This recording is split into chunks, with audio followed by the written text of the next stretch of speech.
Hi friends, I'm Shirley from the Hong Kong Baptist University. And I'm KK Fong, colleagues of Shirley. Okay. Thanks for the invitation from Anastasia. It's a pity that we are not with you in the conference in person, but we are very glad to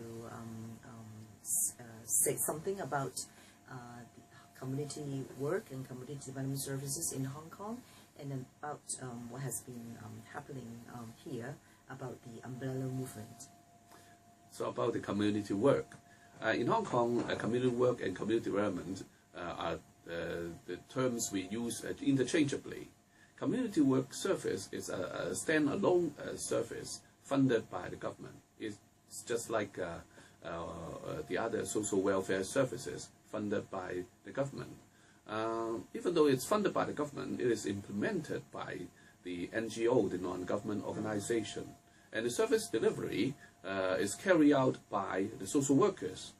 The goal of the service is to help the community to develop the self-help and mutual help capacity, and as well as helping the disadvantaged communities to deal with their own problems.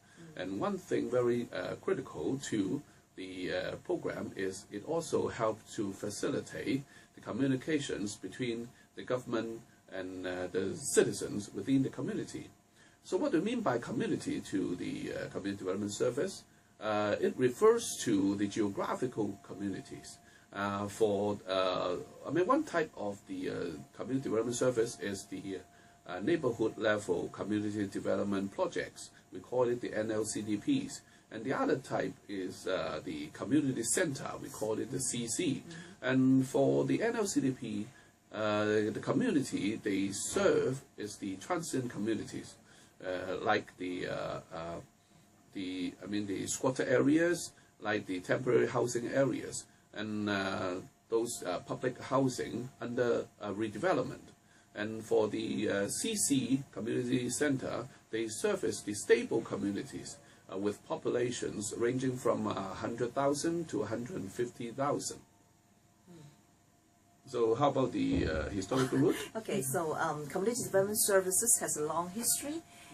It was started in 1970s. Actually, there was a riot in a large-scale riot in 1968 against the colonial government. So after that, the colonial government was very aware of the need to develop new strategies of the government governing Hong Kong.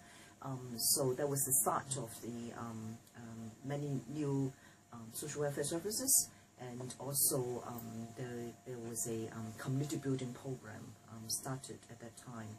So what KK just mentioned about the different types of services, particularly the NLCDPs and community centers, they were established during the 1990s, 1970s, in response to the need to strengthen the government's communication with the local Chinese people.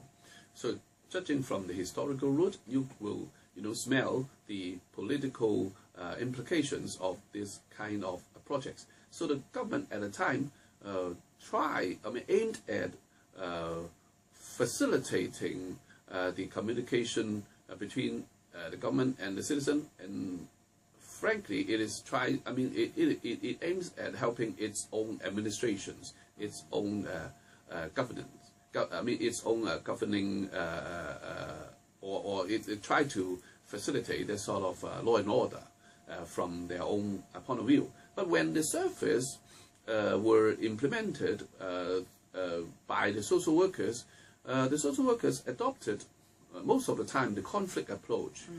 You know why? Because the problems experienced by the members of the disadvantaged communities at the time owes a lot to the problems with the society, the problems with the government policy.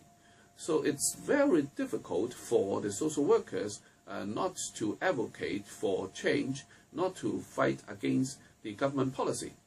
But the government did not welcome this kind of strategies. So it tried hard to marginalize the community development service. How did the government do?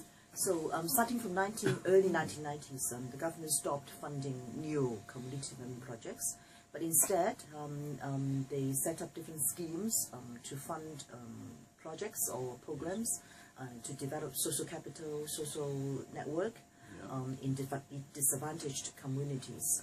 The projects or programs they use mainly consensual approaches. So you see the conflict approach, which was adopted by the social workers within the community work circle, and also it's still used by the community workers in nowadays time, are not welcomed by government in the colonial era, and also not welcomed by the government after the 1997. The activists within the community work circle have been fighting hard battles against the marginalization of the community work service by the government. And these activists, they joined together and form a pressure group called the CDA, Community Development Alliance. One of the goals of this CDA is to fight for the continuation of the community work service in Hong Kong.